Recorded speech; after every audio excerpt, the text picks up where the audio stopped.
Thanks for tuning in to Author Summaries. Today we have Charlie Gilkey, author of Start Finishing. So welcome. Dave, thanks so much for having me today. I'm really excited about this. Start finishing is a bit of back catalog for me, but it's still I love it so much. So I'm happy to talk about it. Awesome, awesome. And just for the record, let me pull up my Audible library and I have Team Habits is the next one up. But I want Nice. to stick with this one because this one helped me personally so much. I bought it when it came out and just devoured it. I always mention to everybody that to me, like this is not a book you're reading. This is like a course you're studying. So I love it. I love every it. page is, highlighted, notes, torn about. And then you offer all the free resources and everything. And I didn't realize till recently the doorbell might actually ring and Amazon's gonna be delivering. I didn't realize you had a workbook to go with it. So I'm super excited about that and stuff. But yeah, start finishing. I mean, just like the title says, and it's helped me so much. So if you don't mind, like tell a little bit about how you kind of got into this and why you wrote this one. So it's 2024. So I started doing this in 2007, and at the time I started doing what became Productive Flourishing, which is the website that I write all my work at. I was simultaneously completing or working towards completing my PhD in philosophy. And I was also doing a lot of active duty for special work and active duty for training work for the United States Army. So I'm an Army logistician, and helping people with that front. So I came across that very human pattern of too many ideas, not enough time. Too many ideas, not enough time. But I also had too many responsibilities for, being a graduate student and teaching, being a husband, trying to get, my house in order, literally, because, everything with that, and then just all the things. So I did what any good scholar and officer would do. And it's like, I'm not the only person that has this problem. Other people have figured this out. And so I read, the classics of that time and period. So the Seven Habits and the Getting Things Done and like, all of those books that were in that sort of mid 90s, early 2000s crop of productivity books, right? And while I liked a lot of them, um, I found myself having to translate a lot of them because they weren't really written for creative knowledge workers, and I didn't feel that they were really written for people whose livelihood depended upon shipping ideas. And so I found the productivity literature far too granular, like to-do list and things like that. And that's no disrespect, but just for my purposes at the time, didn't work for me. And then I found the personal development literature um too principle value focus. And I realized that my problem was this messy world of projects, like this middle ground. I needed to complete a lot of month size, quarter size, half year size projects to advance my career, both of them. And not a lot of books talked about that. And Yeah. so I didn't realize it as I was writing it. That's what I figured out later is that, oh, this is really about getting projects that matter done. And as I continue to write about that, the website became Productive Flourishing. It's important to me that productive modifies flourishing. And I say that because so many people just focused on the productivity to get more things done to the extent of either they're not thriving or they're not doing their real deep work. And so, given that that's when I was writing at the time, like late 2000s or so, the productivity component of my work actually is what took off and went viral. Cool. Looking back in time, like I've been writing about leadership since then. I've been writing about teamwork since then. I've been writing about entrepreneurship since then, but that's what took out because that's where we were in the internet at the time. Yeah. Yeah. So that's where, Start Finishing is actually my second book, but it's my first traditionally published book. Okay. Um, so I ended up writing this book because one, after writing about it for 10 years on the web, um, it kind of got dumb not having a book that codified all of the stuff that I'd been written and took people through a convenient um, beginning, middle, and end. So that's piece one. But piece two is I was also at the point, and Dave, you'll get it because you do author summaries, where it's like someone would ask me a question and I'll be like, So read these 4 posts and then go read this other book, but only chapter 2 or 3, but then read this other book and it's chapter 7 that's the gem. And I'm like, this is hard. Why am Yeah, I doing this? Right. Let's put it all together. nice. And that's what start finishing became. Awesome, awesome. And that, one of the lines in your book, you said, "Rocking your to-do list displaces doing your best work," and that's what you just talked about a little bit about, I call it busyness instead of business. Hmm. A lot of us knock off the easy things to do, and we never get to the important stuff because there's never gonna be an end to those little easy tasks we can put on our to-do list that we feel good knocking off, and we just delay our best work, and I'm so guilty of that myself, and I know a lot of entrepreneurs struggle with that, the shiny object syndrome. Yeah, I think it's multiple things going on with that. One is it's the mistaken view that motion equals progress, right? And so we think that if we're checking off those to-do lists, like we're actually getting somewhere. But then we become like the rocking chair that does a lot of moving but doesn't get anywhere, right? So that's the first sort of convenient sort of thing. Um, the inconvenient truth about the scenario is two, I think most of us haven't really grappled with how technology has changed the way we focus or can't. And so there's a little bit of that going on. But I think the most inconvenient truth is one of the reasons we avoid doing our best work and fall into just getting down the to-do list is our best work requires courage, right? And it requires us doing something that might not work, but it's worth doing anyways. It requires doing something we haven't done it before. And it sucks to suck. And so most of us don't want to do things we're not good at. So we stick to the known, the easy work, the things that we're good at, the things that's going to get a certain result. And then 3 months, 6 months later, wonder why we're getting the same damn result. Well, because we've been doing the same thing the same way. Yeah. And so that's the hard part. A lot of times when I really get into the work, I'm really encouraging people to do things like, start a podcast and reach out to folks you don't know and have that conversation with, or whatever that is, so that we grow. Yeah, yeah. That reminds me, your line in there, the more that the idea matters to you, the more you'll thrash precisely because its success or failure is so deeply important to us. And that just resonated with me that I realized, like, and I know this about myself, like at this age, I self-sabotage. I get, to that right up to that point.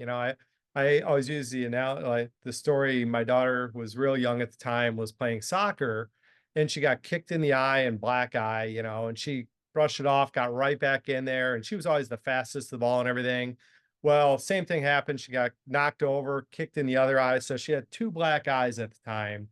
And it changed her whole soccer career to where she'd still be the fastest to the ball, but about 4 feet away from it, she'd just put on the brakes and let somebody else get it because she didn't want to get kicked in the face again.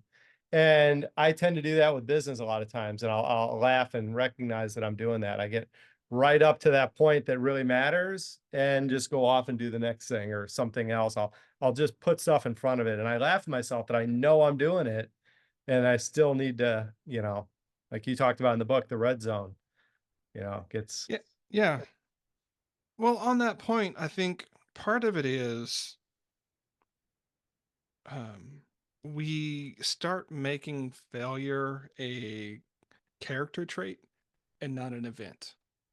Right. And so if you get right up to the edge of it and you're like, oh, it might not work. And what if it fails? And then if it fails, then it says something important about me. But if you're in entrepreneurship, most of what you're doing is going to fail. Right. yep. It's part of the whole earlier stage of your entrepreneurial journey is just doing a bunch of stuff that doesn't work so you can get it out of the way to figure out what actually does work for you. And that trips a lot of people up, especially if they were high performers are really high achievers in a corporate job or in any other job where they're really good. They got high levels of mastery. And wait a second, you're telling me, Charlie, that I have to start this business and like not be good at it and have to fail a lot and have to like put myself in a position to where I don't know what I'm doing and I can look like an idiot. Also, I may not be able to pay my bills. Yeah, no, I'm gonna opt out on that one. Right. Yeah. Yeah. But that's what we do. That's what keeps people who would be fantastic creators and entrepreneurs in a job, because when they do that, it's like, you didn't know what, that's hard. I don't want to do that. I'm going to stay over here, but I'm going to pine about that other thing over there. Right. Yeah. Or it keeps people who get out and have their first initial successes, and they're like, okay, this is the safe known world for me. So I'm going to stay here. And what I want to be clear about this, we might talk about the air sandwich. I am For actually sure. not about either shaming or judging folks who consciously or unconsciously decide that my priorities are financial stability. Right. That's what's important to me. I've got kids that are going through school. I want to make sure I have their college. Like, I don't have or want to be out there in the entrepreneurial world where it's riskier. Or I value stability and consistency in my job more than I value this. Or other, like, I want to contain my job so that it's like I do 6 to 7 hours, 6, 7, 8 hours a day, and then I go home. Right. And then I do other stuff that I'm interested in. If those are all choices for you, fantastic, great. And I'm not trying to say that in like a good for you way. Like, no, those are your actual values. Own that. But also understand that that precludes, like, stop reading the books on entrepreneurship, right? Stop going through those little fantasies that you're going to do that, because it doesn't align with your values, and that's okay, right? However, on the flip side of it is, if you know that your values line you up to be more entrepreneurial, to start your own thing, so on and so forth, you got to own that too. Because if you're in a job that doesn't allow for those, you're going to be miserable, and it will eventually catch up to you, right? You'll blow something up. You'll, go through all the sort of self harming ways, because fundamentally, the job that's safe and secure, that puts money on the table, like, all those things are important, but there's no soul in it for you, right? Yeah. And Yeah. so the courage that I would have you have there, like, both of these are about courage, right? So the first one, where entrepreneurship's not for you, is the courage to be yourself and own that, and understand that that's not being less than. On the entrepreneur side, it's also the courage to be yourself and understand that that's going to come with risk and volatility. And you're going to have a lot of conversations with those of you, with the people around you, about how to make that work. Right. But don't phone it in and not be yourself just to have the job over here. Cause life is super short, turns out. Yeah. Right. And while work isn't the end all be all, a lot of us spend a lot of time at and around work. Yeah. Yeah. So the more that we can make that better, the more that we can make that fulfilling, typically, the more we'll thrive in our life. That we'll jump around through the book and stuff, but that made me think about scheduling and stuff. And I've realized I'm never a guy to schedule. I'm terrible with calendars and everything else, but um, I've learned that when I do use a calendar, I'm just putting the business stuff in.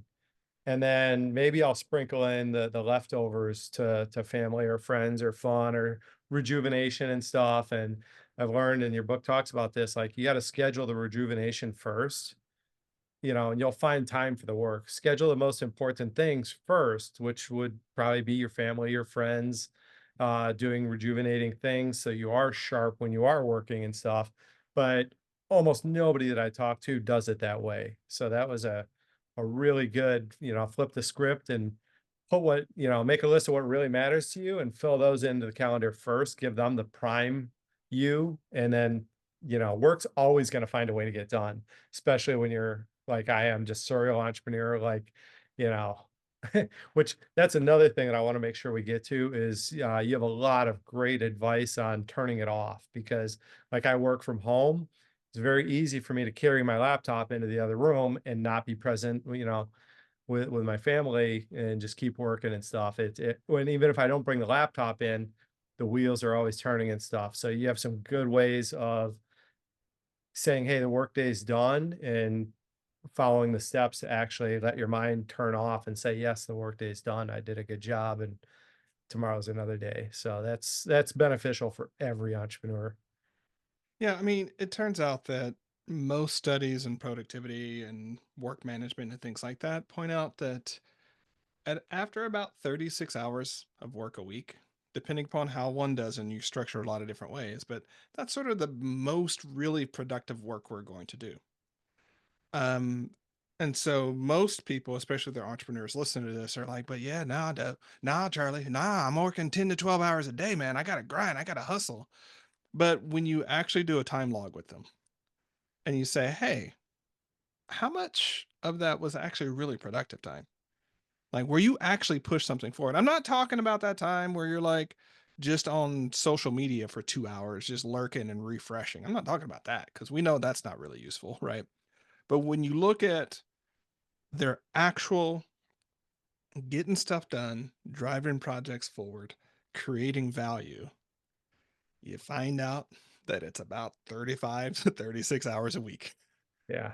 I think right? that I Do what? And it's high to your if I point. was It's yeah, if I was truly grading myself on how much of the day I'm doing the really hard, really productive, really the stuff that matters, it might be an hour or two. But if I do that hour or two, I'm almost wiped out. Like I've left it all on the court yeah, because it was really hard.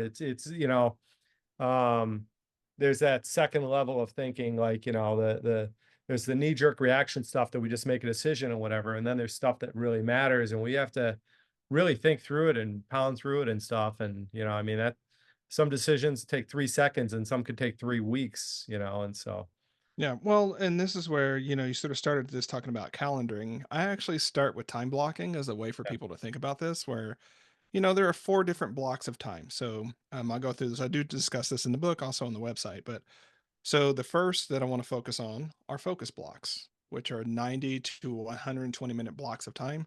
And this is what, this is where you really hunker down and you get it done.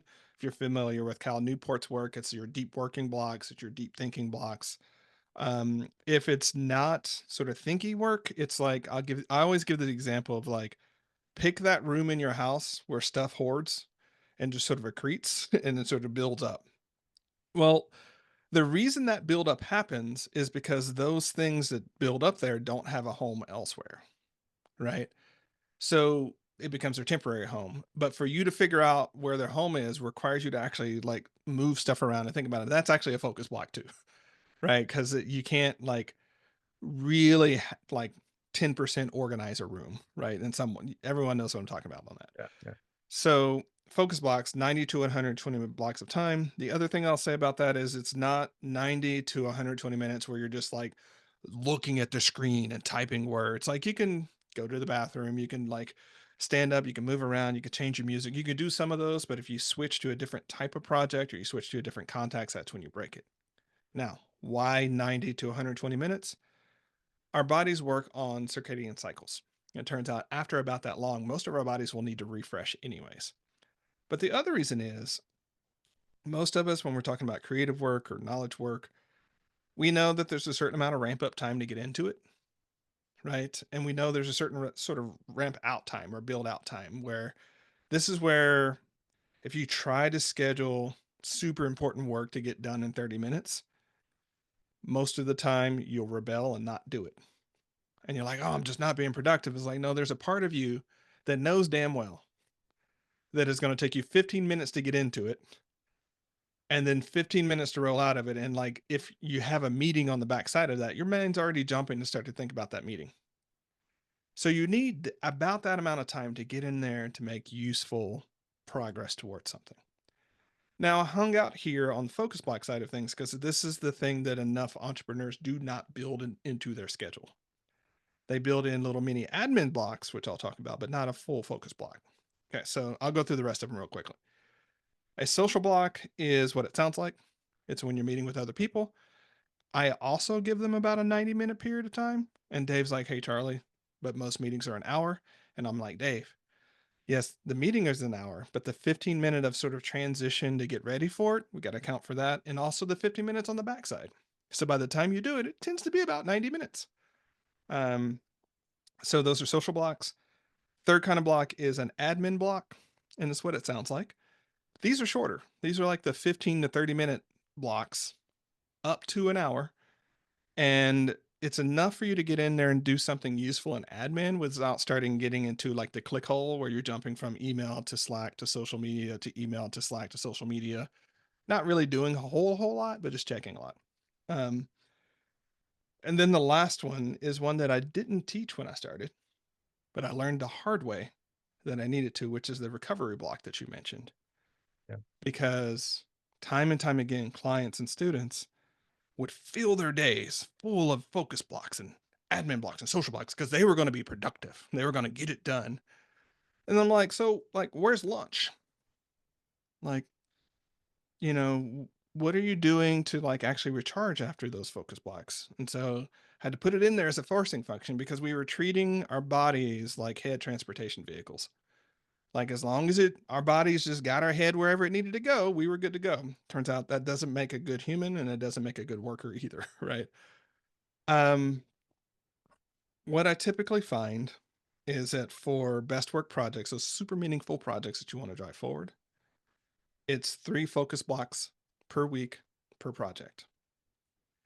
And I say that because a lot of people come to me and they'll be like, Charlie, I'm just not getting it done. I can't get right. I don't understand what's going on. And I'm going like, well, let's just start because I think we have a math problem. You're trying to do 5 projects a week. You have 2 focus blocks. That's a math problem, right? Um, Yeah. you can do at most one of those. And then there's some rebellion, like, no, I can do all of them. It's like, okay, talk to me in 2 weeks.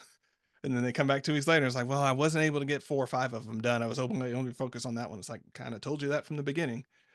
And I actually want to normalize that it's a math problem and not a character decision, executive functioning, any of those types of problems. Because if you just Like, don't have the focus blocks, you're just not going to get it done. yeah. And I like most of us overestimate or was it most of us overestimate what we can do in a day and underestimate what we can do in a year or a decade or something like that. It's really wild. We think we can, get so much done in a day and then, we're shocked when we don't. And like when you were saying the 3 focus blocks a couple of years ago, I would have thought, well, that's not enough. That's nothing. Now I'm like, wow, 3 focus blocks, that would really move the needle. It- Absolutely. And the it's other thing that you mentioned here, before you start doing your creative thing, your entrepreneurial thing full time, you're probably used to more like a corporate schedule or more like a job schedule, yeah, which makes you think that, wow, if I just had a full day to do that thing that I loved, I would just crank all day. And typically you do that when you start. But turns out focus blocks and social blocks are pretty taxing. And after you've gotten in a groove and you've gotten over that sort of new project high, you'll be like, oh man, like I wrote all morning and I was wiped out for the rest of the day.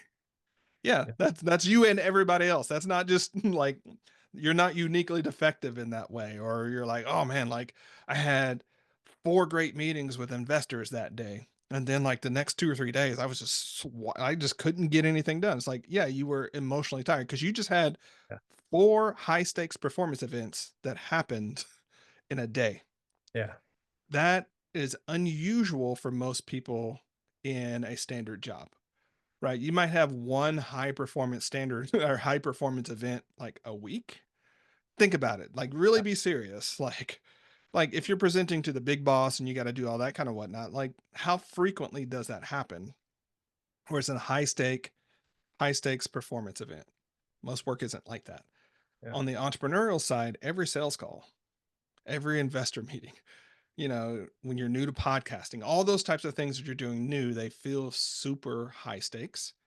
And that really drags at your energy. And so that's to your point, Dave, when I'm like, all right, so you're going, so if I'm working with a client or like, hey, I really want to do the podcasting thing. Basically, anytime a client's like, I want to do a thing, whether it's a book, whether it's a podcast, whether it's thing, I'm like, okay, we need to figure out where we're going to find 15 to 20 hours a week to get this done.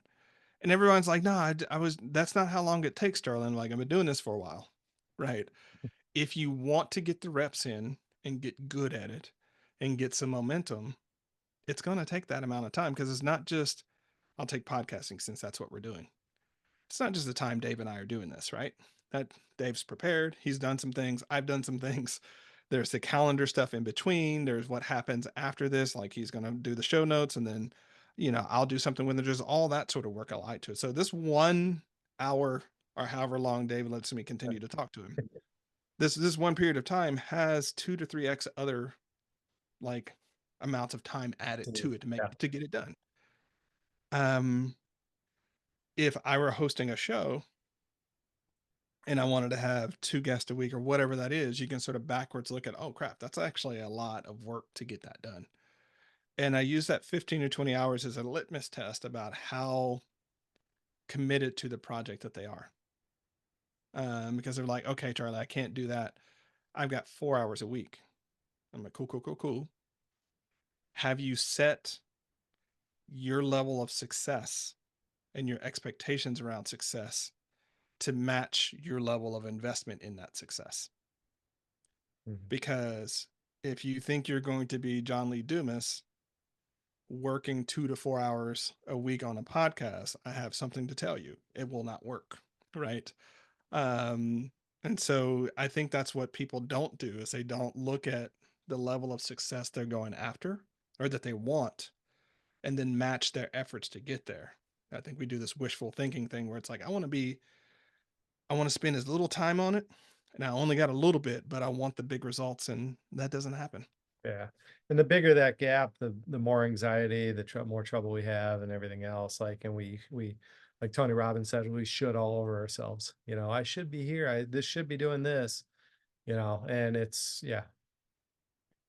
So, Absolutely. I mean, most of the time I'm needing to level set with clients, especially if it's on the client or even just entrepreneurs that are coming through my different programs, because they do shoot all over themselves. And they're like, well, I started this 8 years ago and I still like, I just been growing a little bit. I'm like, okay, cool, cool, cool, cool. In those 8 years, how much time do you spend a week throughout the year, throughout those 8 years? And like, well, I've only been putting in a little bit of time because I'm like, well, okay. Like you're comparing yourself to someone who went all in on that one thing. mhm. And I sometimes have to remind entrepreneurs that every revenue stream in your business could actually be its own business. And that's important because they're like, well, I sold some products and then I started speaking and then I started doing some coaching and then like I did this other thing. And I'm like, so I started just counting up. I'm like, okay, so those are 4 different businesses that you could have had. There is some one person who decided to just do one of those things and put everything behind that one thing. And it turns out one of the people you're probably comparing yourself to is someone who did exactly that, right? So you've tried to push 4 things forward with the same amount of capacity over time, and you don't get that cumulative buildup and momentum. That person decided to do the one thing and do it extremely well. And it's frustrating for so many of us entrepreneurs and creators because it's like that oaf that just does the one thing kind of mediocrely. It's not great, but they just focus on that one thing. Over time, they get great at that one thing, and then they start running laps around us with that one thing. And it's like, what do you mean? Compound interest. Like Charlie was like he's not that good, man. Like I was there when he started. Like it wasn't that, but Charlie did the one thing, right? And did it over 3 to 5 years. And now when you compare yourself to that person in that thing, you're looking at someone that's got a lot of those hours that you decided not to do. Yeah. Yeah. So well said. Yeah. I had an embarrassing moment. I was sitting in a meeting and then we were doing a tool and the exercise was, if you could focus down to just one thing, what would it be? And I came out with my answer really quick and I sat there, but there was a lot of time left on the clock. And I was like, oh, you know, I know I'm going to do this 100%, but I could do this 100%. Oh, wait, there's only two, if I even add a second thing in, they're each getting 50-50 or 90-10. They're getting some split of it. It's taking me away from that one thing. And it's usually not one thing for me, it's 30, and so Yeah. Yeah, really, because you got to think it's the math on that. Again, math problems. mm, Um, so if you had 100%, you don't have to do a lot of the prioritization and cross project management and deconflicting and all those different types of things you do because you just have the one thing. But when you divide it in two, it's not like you take that same amount of time. It's like, okay, it gets half the juice. Like project A gets half the juice, project B gets half the juice. No, no, no, no. Project A gets like a third of the juice, project B gets a third of the juice. And then you have another project of keeping those two projects going at the same time. Yep. Right. So you add another project, and it's not like, oh, you get it. No, that's not actually how this works. The more of those projects that expand and creep on you, the more of your capacity and bandwidth you have to spend to keep those projects spinning. Mm, And at a certain point, many entrepreneurs find that like I'm spending way too much. And I spend more time and bandwidth, time, energy, and attention is what I use in the book. I yeah. spend more time of my time, energy, and attention just trying to figure out how to keep all of these plates spinning, but not actually spinning the plates. It's like, how am I going to like which one? Okay, I got to do this one, and I got to switch like and instead of pulling back in. And so it's really counterintuitive. I call it expansion by contraction. At a certain point, you need to subtract and contract to really have the growth that you need to. And that's whether we're talking about your business or whether we're talking about projects that get to the red zone that you mentioned. We're in football season right now, right? And so if you watch American football, you've seen plenty of times where people do all the work, teams do all the work to get down to, they're like 15, 20 yards out from the goal line. And then it gets tight and hard to do, and it just doesn't work. And they have to, at best, kick a field goal, right? As opposed to get those 6 points from the TD. Well, so many of us get our projects to that 75, 80% mark. And then we start coasting, or we like, that's when we get scared because, that 80% mark for a lot of people is a scary mark because you see 20 more yards and you're like, great, I'm done. Right. Um, Except for you also see you're going to have to show your work. Yeah. And that's when comes in. That's when perfectionism creeps in. That's when that like fiddling starts to happen where you're like, no, I can't do the thing. Like I gotta, I'll tease about websites. This used to be a thing more than it is now, but you get the website and then like you can't go public with it because you got to get like that perfect font. And that Yeah. perfect font is something you spend 3 months working on. People are not going to care. Yeah. Right. Or like, I can't launch the podcast. I got to have the perfect podcast description. And I'm like, you're going to change it in 6 months, anyways. Yeah. Right. Is it good enough or whatever that thing is? And that's why we get stuck in that red zone because it's not about procrastination as much. It's not about some of those. It's like, oh, that's that point where I need to show my work, where I could fail, and where I have confirmation that this idea that I had that seems so great, that seems like it's going to be the thing, is it actually going to work? Um, and so we get into this counterintuitive cycle or this counterproductive cycle to where it's like we work on it longer to make sure that it works Yeah. and that it goes. But then because we spent so much time in it, now it's really got to work. So we really got to spend more time on it. Wow. Yeah. And then we spend more time on it. And it's like, oh, now I've been working on this 9 months. Like I can't just go out. And I'm Yeah. like, so you mean that like if you would have launched this in a month and it would have been crappy, you probably would have been at the same point at the 3 month mark that you are now, except for you had real data. Yeah. Right. And so that's where we get it's like, oh, I put so much into it. So I got to make sure it's perfect. Oh, now I put so much into it. I got to make sure it's perfect. And then, especially if you're on like the conference, you know what I'm talking about. Like you Yeah. go to the annual conference and you're like, oh, well, last year I said I was going to do a thing. That's the worst. Yeah.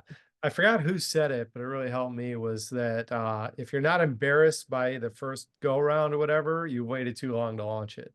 Reed Hoffman at LinkedIn.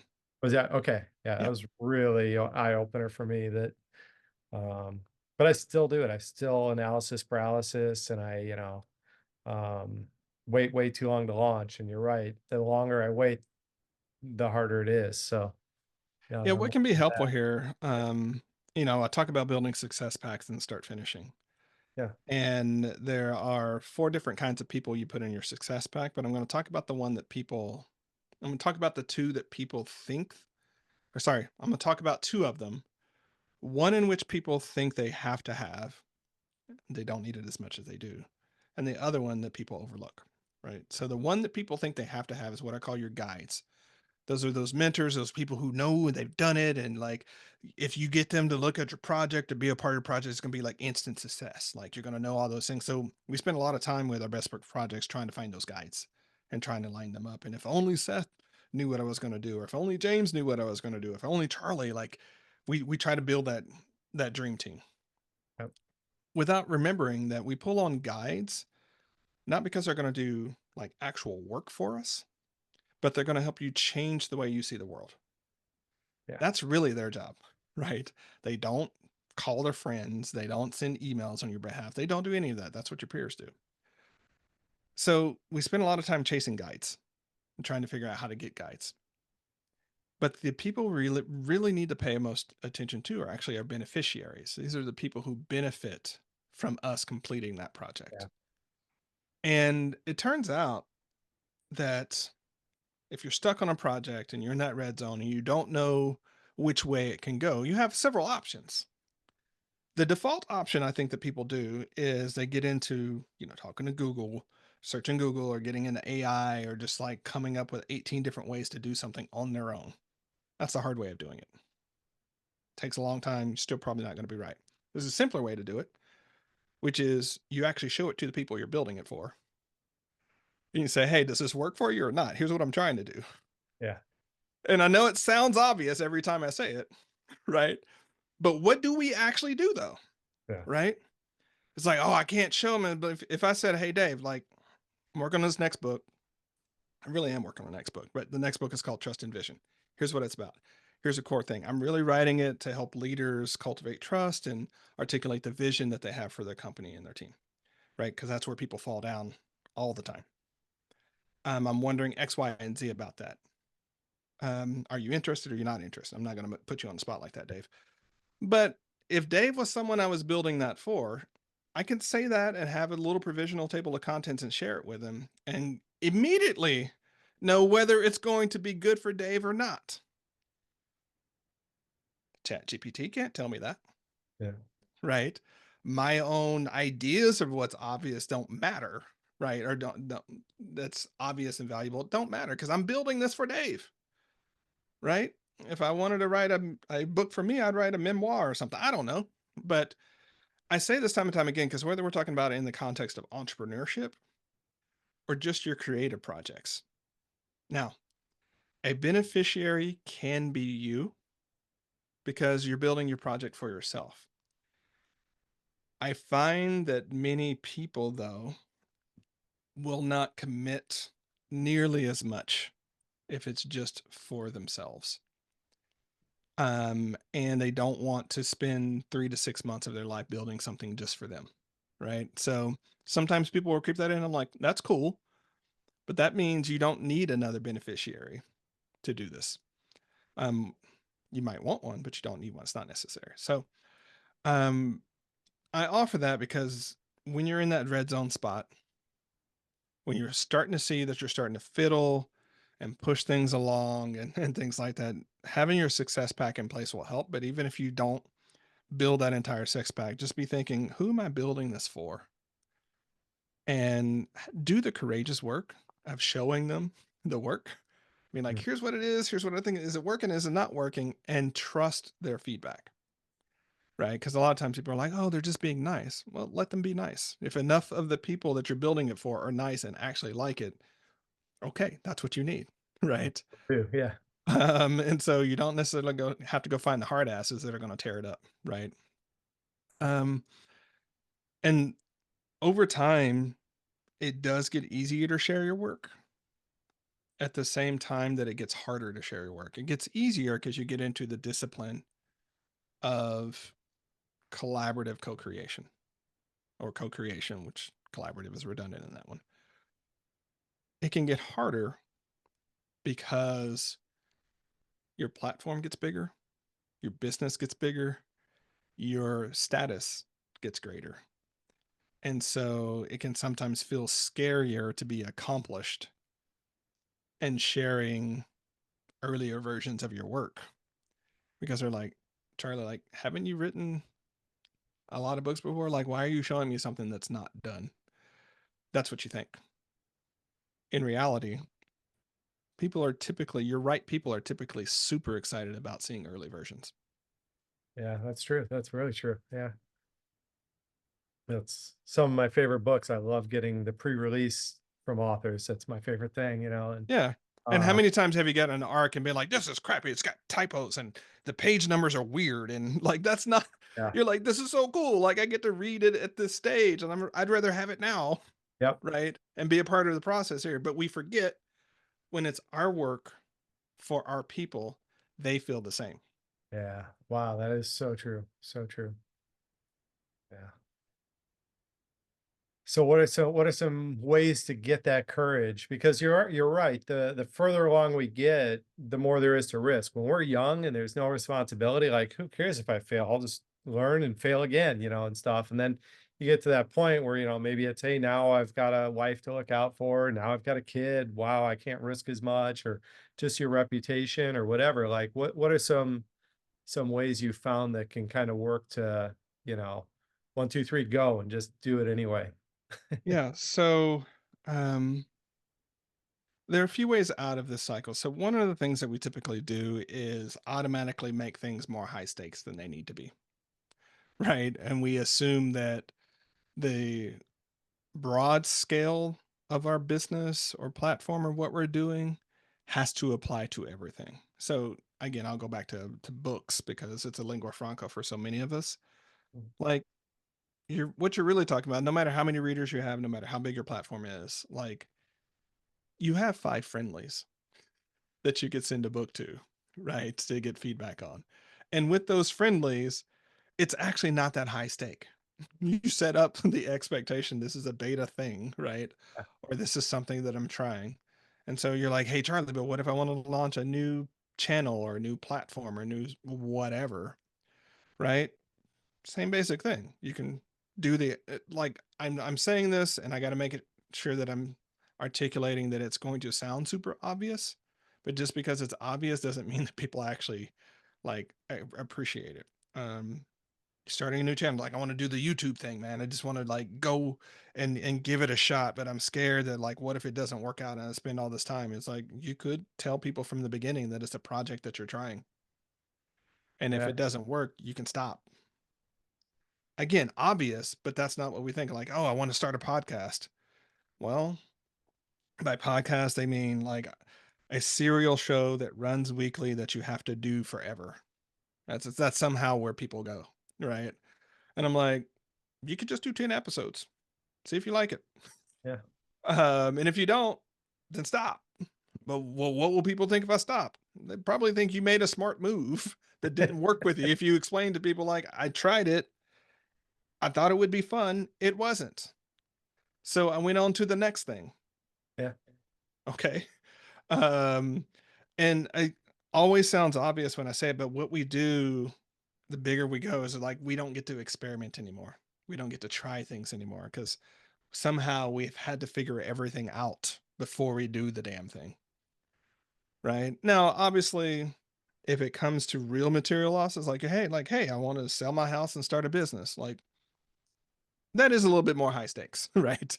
A lot more conversations that you might want to have on there. So Yeah. I would say, how do we actually um de-risk some of that, lower the full stakes, but still have you doing the brave work, right? Like I don't know why you had to sell your house to start a business. I don't know why I set that scenario up. Yeah. But we but that's what we do sometimes, right? Yeah.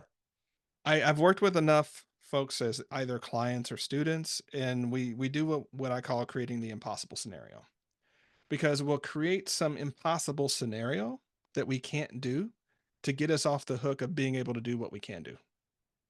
Right. So you're like, look, for me to do that, I'd have to like quit my job and sell my house and, move to Portland. And we build all of these constraints in there that are essentially an easy way for us to opt out. Because like, I can't do that. Instead of saying like, "Mm, actually, what I'm going to do is make starting my business a small project that I'm going to spend at least 3 focus blocks a week. I will commit to 6 to 10 hours a week. But I'll also know that I'm not going to grow super fast. That's fine. But I can commit that $2,000 that I might have gone on this one trip, or I might have bought this one thing, or can cancel some subscriptions. And I'll commit that $2,000 in 6 months just to get some traction on this.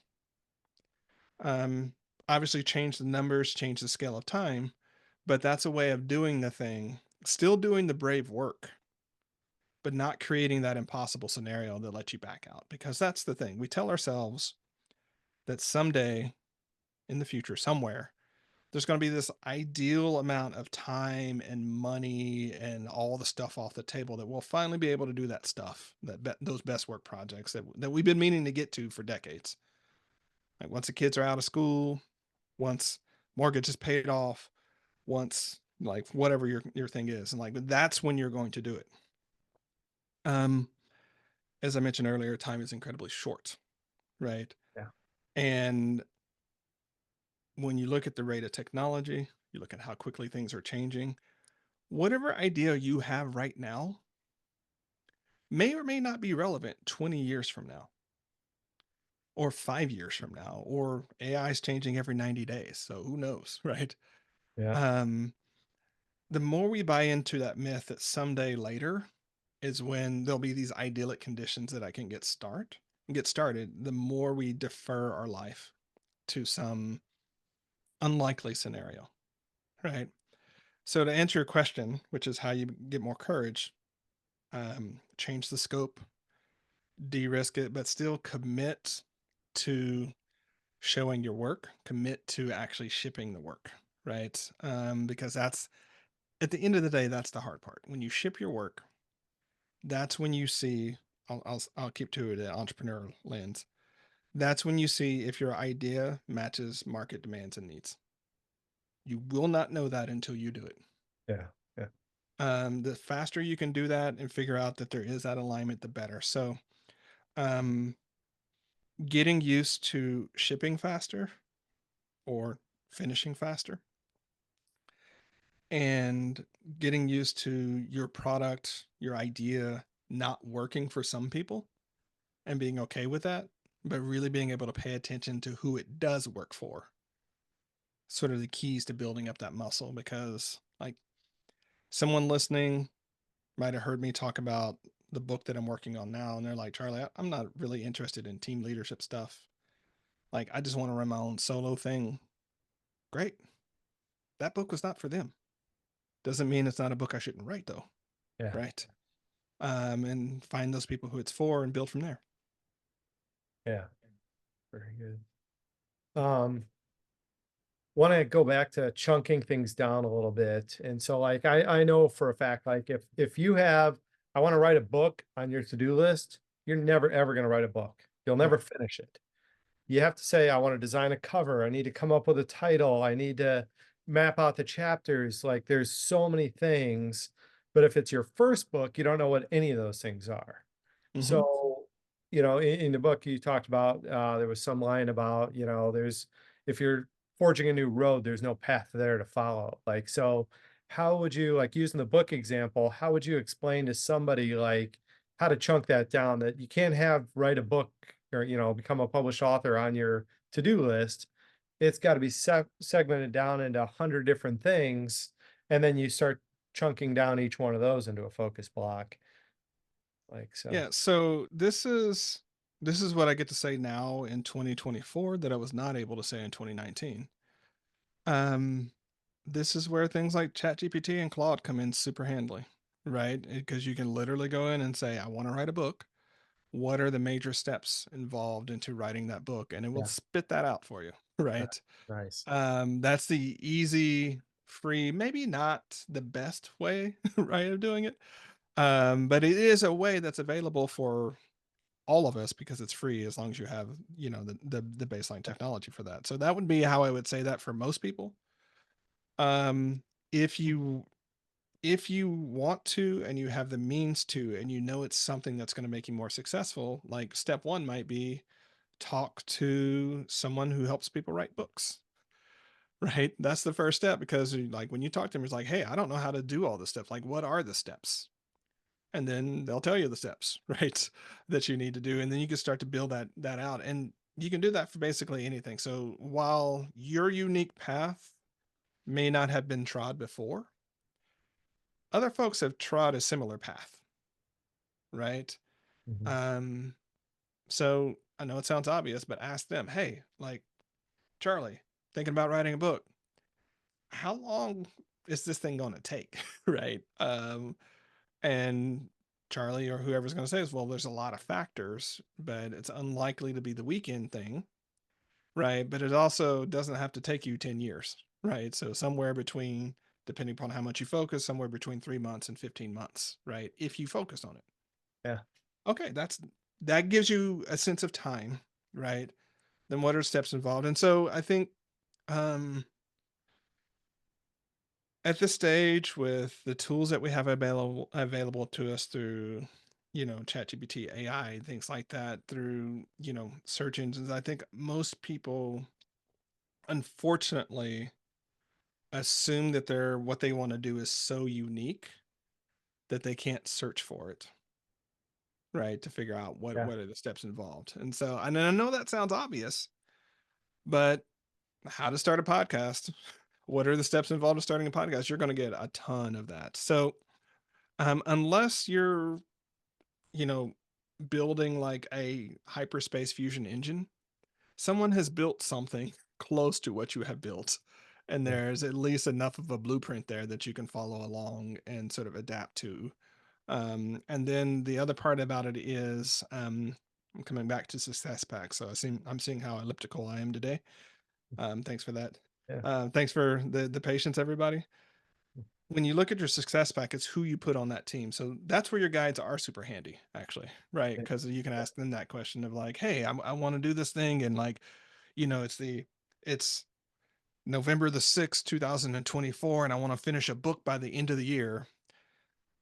Well, decent guide is going to say like, you can probably finish a book, but if this is your first time, I don't know that it's going to be a good book, and I don't know that you're going to like your life while you're finishing that book.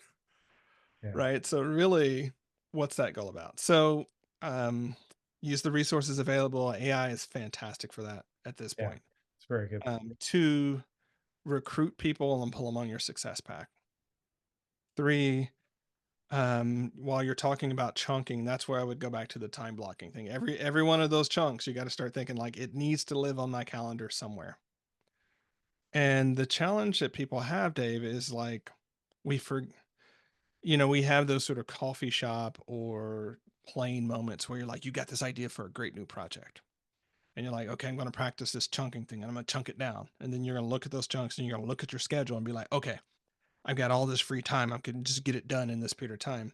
And we forget that we've already committed to projects, actually. Like my baseline assumption when people come and ask me productivity questions is they're already over capacity. Like, because the type of people who show up for me, they're not sitting around at like 20% capacity just looking for things to do, right? They want to do more, but they're currently in a place where they're not able to do everything they already want to do, or that is required of them. And so the first thing, starts to get me into like the 5 projects rule and no more, which the long nerdy way of saying it, which only I say it, is no more than 5 active projects per time horizon. So to unpack that, start at the end per time horizon. We, most of us, can intuitively feel the difference between a month size project and a quarter size project. Just like we can feel the difference between a month size project and a week size project.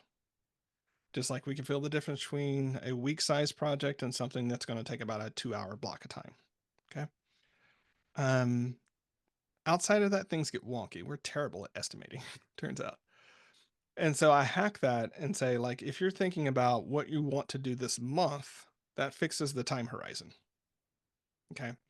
And I say no more than 5 active projects. These are things you're actually focusing your energy on. Think of those big rocks that, like, if you don't attend to them, are not going to happen. So no more than is the piece that people forget all the time. They just call it the 5 projects rule and they count to 5 and they think, okay, cool, I'm good. The no more than is important.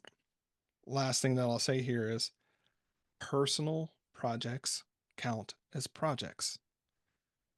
So in a few weeks, many Americans are going to be having Thanksgiving, which means they're going to be inviting family or they're going to be doing that. Like at the week level, that's actually a week sized project, getting the turkey and doing all the things. And all the women listen to this know exactly what I'm talking about, right? That's a week long project. So for that week, you don't have 5 professional projects available to you. You have at most 4, right? And if you're the one traveling, you might actually only have 3 because traveling to get there and then doing it actually are 2 separate projects, right? And I say that because this is where people overstuff themselves. Like they fill, to your point that you said earlier, they fill their calendars full of professional or economic work and then try to squeeze in their life. I want us to invert that. Like if we have those important priorities, those require a block or those require a project slot. And then we get real about whether we're going to attend to those personal things or whether we're going to let those personal things be displaced by economic or professional things. There's not a one size fits all and one right way to do this. I just want people to be conscious of those choices. Um, so when we look at going back to 5 month size projects, since we know what a month size project feels like, we kind of know what's going on in a personal life. So we can kind of figure out if that's a month size or not.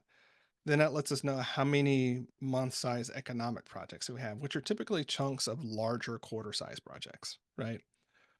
Um, I add this on here because if you're in that coffee shop moment or you're in that airplane ride moment and you've got that new month size project that pops up, first off, it's probably a quarter size project and you're lying about it.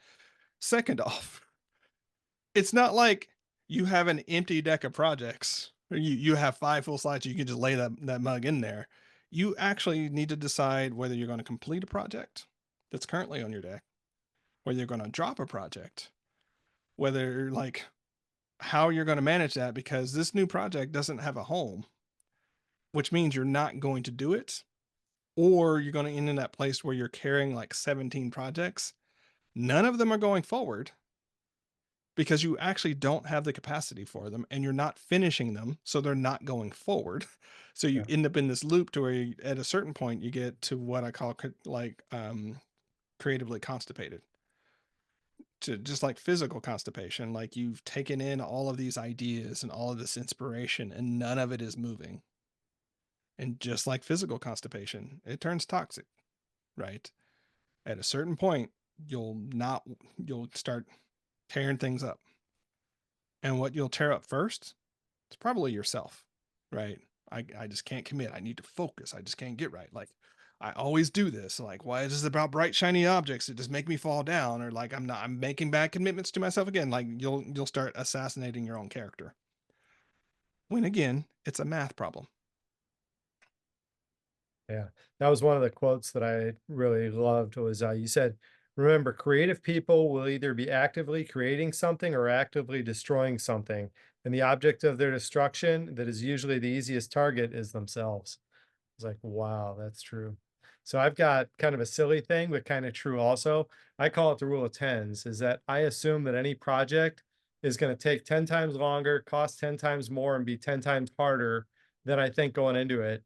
And that way, when it's only twice as hard or 3 times as hard or and it's costly and timely, I'm excited that I really raced it. But nothing is ever, I think it'll take this. It never ever will, you know? Yeah, I don't use 10x, but I do use 3x, Yeah. right? When That's people probably are like, more "Oh," accurate, but right, it's like there's this new thing, so they're like, "Hey, Charlie, there's this new thing. I haven't done it before. I'm really excited about it. I think it's gonna take me a month." Automatically a quarter, yeah, right? At yeah, least a quarter, right? right. And they're like, "Well, here's what I think the budget's gonna be." Automatically gonna start adding to that Yep. because, well, and I might not automatically add to the budget because it might be like, "I'm gonna go do this thing and it's gonna cost that much." Like we're actually better about estimating costs, Okay. right? When we're buying equipment and things like that, like Yeah. those aren't nearly as bad. We're terrible about estimating the cost of labor, though. That's a whole other matter, right? Well, the reason we're terrible about estimating the cost of labor is because we're terrible about estimating how long it takes to do things. Mhm. And when you get a bunch of people and or yourself involved in doing things, basically the unit becomes how long is it taking humans to do that? And the longer it takes them, the more expensive it is. So If you think it's going to take 1x and we know that your time estimations are off and it takes 3x, that means your labor costs are going to be 3x. So equipment costs I tend to be less stringent on when we're talking about like I'm going to hire a team and we're going to do this and it's going to take us a month. I'm like, let's plan for that to be the ideal scenario. I'm not going to say it's not possible. I've learned not to tell creative peoples what's not possible, right? Because I'll they will still figure do. it out just to prove me Yeah. wrong, right? Good. But I'll say, like, okay, let's make that the ideal case. Let's build out a more plausible case or a more realistic case. And you know what? If you still can commit to the realistic case and you get the ideal case, fantastic, to your point, right? Yeah. But if it turns out to be the more plausible case, like you don't get to beat yourself up because we said this was the baseline, this was the realistic model. And if you do that, now if we do the realistic model and then it's another 3x to 10x the amount of time, well, we had some serious misalignments, right? Was it just that our timeline and how long we thought it would take to do were correct, but your level of commitment over time did not match that? Okay, that's different, right? Than like the plan. Well, we made a bad plan. No, we didn't make a bad plan. The plan was good. Your commitment to it is what we need to work on. And let's talk about why that is. Right. And I know that sounds more shamey than I mean for it to be, but it's like, no, it's like there's a certain amount of focus blocks reps that this was going to take. You did not put in those focus blocks reps. You therefore did not get those outcomes. So if we want to adjust something, let's talk about what we need to do to help you prioritize those focus blocks. What ate those focus blocks? What happened there? And then we get back to the math problem. But yeah, absolutely. Um, whether it's a 10x rule, the 3x rule, if someone starts saying it's new, haven't done it before, or got this new strategic project, I'm automatically going to start adding time to it because what you're already saying is, I don't know how to do this thing. And I'm excited about it, but I don't know how to do this thing. Well, if you don't know how to do this thing, why would we believe that your estimate about how long it takes to do that thing is accurate? Um, and that sounds harsher than I mean for it to be, but it's just like you've already told me you don't know how to do it, you know? Um, You don't know what you don't know. And you don't know what you don't know. Um, Also from my side, doing this since 2007, I've seen a lot of projects go. A lot. I've got a lot of reps in seeing what makes them work and what doesn't make them work. So not that I'm smarter than everyone. It's just like I've failed on more projects and seen clients and students fail on more projects. And I can tell you most of these projects take about that long, yeah. you know. Yeah. Once you've done it, even if you've done it once, you know 100 times more than when you've done it 0 times, obviously. Correct. So Correct. And I remind myself, see, because I write, I have this bad problem of writing books. Um, and every time I tell myself, okay, it's not going to be as long and as hard as it was last time. And then I write it and get into the process and realize actually it's about the same. Because especially with the how long it takes to write and publish books in the traditional model, like you got a new team, you got a new publishing team. Um, you're probably writing for a slightly different market on a slightly different thing that you didn't write about before, or otherwise you would have written about before. yeah. And you're launching the book into a new marketing landscape because the marketing landscape changes every 3 to 5 years. So, what it would have taken for me to be successful with my books in the early 2010s is different than what it's going to take for me to be successful with a book in the mid 2020s. So, yes, I am going to have to learn this all over again. One of the things I really want to commend you on this start finishing is it is so evergreen. Thank you. This is going to be just as a good a read 50 years from now as it is now. The human nature doesn't change, and the things we're struggling with doesn't change, and you address them so well. Thank you. I wrote why I was so excited to see all of your dog ears and your notes and things like that is because I wrote start finishing for it to be that way. And when I was talking to my publishing team, I was like, the soul of this book is closer to a recipe book book than it is a standard read, like, and it needs to be designed that way. Like, I want it to be easy to find stuff and go through there, and I want people to write in it. I want people to have space to do things. I want it to be an interactive project that either lives on their bookshelf or jumps from their bookshelf to their desk, to the bookshelf, to the desk, to the backpack, but it travels and lives with them. So every time I see a copy of Start Finishing that's that way, I'm like, yes, that's Yep. exactly what it wanted to be. Yeah, and I showed you I have the audiobook. It frustrates me almost that people are like, "Oh, should I get the audiobook or get the physical book?" And I'm like, "Get both." You know, we all start off as kids loving reading time that, our parents or somebody that loves puts us on their lap. We get to pick out the book and we listen to them as we're following along and stuff. And then school ruins all that and makes us hate books.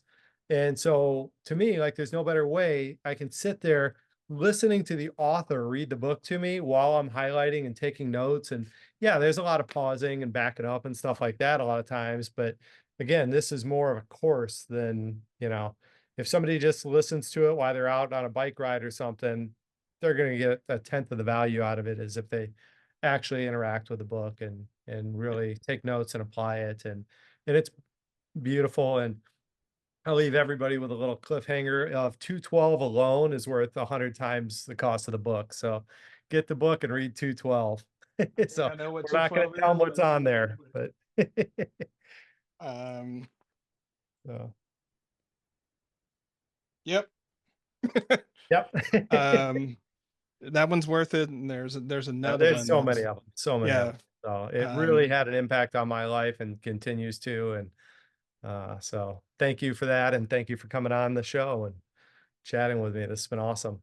all right, Dave, thanks so much for having me. And for listeners, like, if you wanted to take a one things, one, I would love for you to pick up the book, but more importantly, make some time for that soul deep idea that's just in there that wants to come out. Give it some time on your schedule. You will feel better once you do some of the thrashing to have it out there in the world than just sitting in your soul. So please do that. Yeah, yeah, that's so good. That's so good. And one of my other things I was going to ask you about was that you had a line about your dad and all the cars and the acre of things of how much of his soul is tied up in the things he'll never get to. And to me, that was a wow, hit me in the heart and really awakened me that, yeah, like you said, life's short and um, we need to, look, what do we actually want to accomplish versus what are we just getting done? So Yeah, precisely. very, I'm very, glad you said that. Dad actually passed 2 years ago, 2 3 years ago, all right. 2022. And Okay. so when I read Start Finishing, because so much of it is about mom and dad, but that Yeah. that is a piece where, like, seeing how, to your point, like, and I'll give a shout out to my colleague Todd Henry, that I think has the book Die Empty. Mm. Um, it's hiding from me on my shelf, but like, let's die empty when it comes to those soul deep ideas. Yeah. That's so good. I'm gonna have to read that one. I haven't heard of that one. Yep, So yeah, I lost my dad in 2021 and so sorry about that. And yeah, it kind of changes us. it does, in the best of ways, and sometimes in the worst of ways. Yeah. Yeah. So, well, again, thank you so much for coming on. Is there something I didn't ask you that I should have? Not that I can think of. Okay. Okay. And I can't wait to dig into team habits. And it's funny, at first I was like, oh, that's not for me because I don't really have a team. And then I realized, oh, I do have a team. Like I use a lot of sublets and a lot of different teams and stuff like that. So I'm really excited to dig into that one. And I'll be reaching out when I'm done. I appreciate it. Well, you'll see the link. So one of the gaps in the air sandwich is poor team alignment.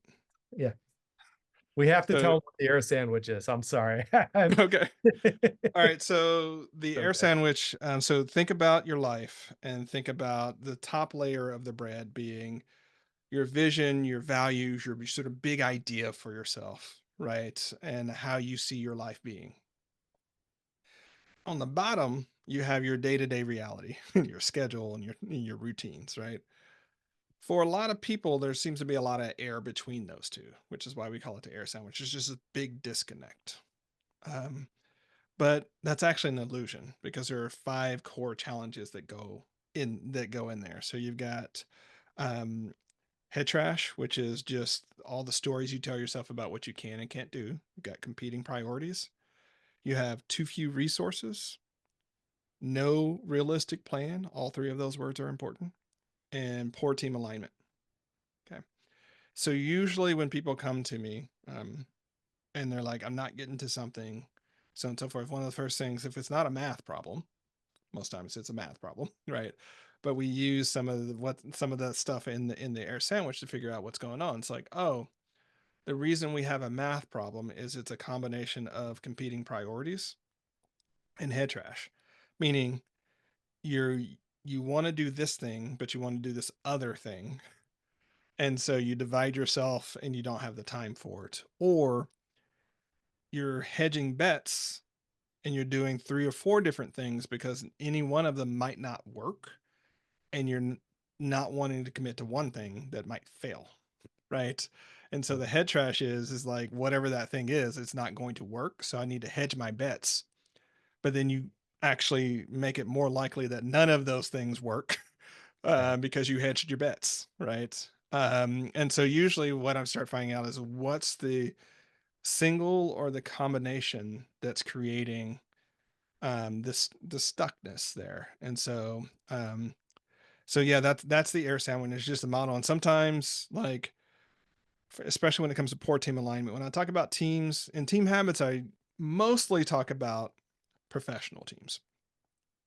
Everything in team habits applies to families, churches, communities just as well. Yeah. Um, but a lot of times on the poor team alignment side, and we assemble, to your point, some of those support teammates and helpers and partners, but we don't actually tell them what we want and what we're trying to do. We just ask them to help us in different ways. And then because we haven't really told them what we wanted, or we told them what we thought was acceptable to want, but not really what we wanted. So when we don't tell them the truth about where we're going, we automatically get poor team alignment. And you get to that place. And I know many women, especially, get to this place where it's like, I just like no one is helping me with this. I'm all by myself. And I can't get anywhere. And just like everybody's in my way and it's not helpful. So a lot of times I'm like, but did you actually tell them where they were, like what you really wanted and needed? Or did you tell them some things that you were working on and invited them to help you? Because those are different conversations. So when I wrote Start Finishing, I knew it was book one of at least a 3-book arc. Book one was about personal productivity. How do you do your best work? How do I do my best work? Mhm. I knew the next one in the arc was, at the time, the project name of it was Start Finishing Together, because it's like, how do we do this together? Okay. That became Team Habits, Gotcha. because that's how we do it together. Yeah. Cool. Right. And then I knew the third one was for leaders, what leaders need to do. And more importantly, what they need to stop doing so that their teams and the people on those teams could do their best work. So I already knew that arc was there. Nice. And so the arc of books follows that right now. So team habits, sort of, if you read throughout the book, when we're talking about boundaries, when we're talking about poor team alignment, we're talking about all of that. It's addressing the people elements in our lives, even success packs. That's about people, right? Um, but I knew that I was writing the book for a lot of creatives and creators who tend to focus on their own work and not be that interested in the team side of things. It's like I didn't leave corporate just to work with more people, right? I Yeah. left corporate so I can go do my own thing. And then they realize doing your own thing is actually impossible. You need other people around you to be successful with it. Um, Yeah. so there's that bookend of poor team alignment and all the people stuff that's in Start Finishing that's picked up in Team Habits. And you might suspect that there are things in Team Habits that will be picked up in the next book. But the next book is not going to be a full size book. There's probably going to be 3 or 4 smaller ones. Okay. Cool. Cool. Awesome. Can't wait to read them all. So Thanks. Thanks. Well, I know we're well over time. So if listeners, if you're still with us, I appreciate that. Yep. But Dave, I appreciate you too. Oh, thank you so much, Charlie. And thanks everybody for listening. I really appreciate you coming on here and again, changing my life. Great. Glad to hear that. Take care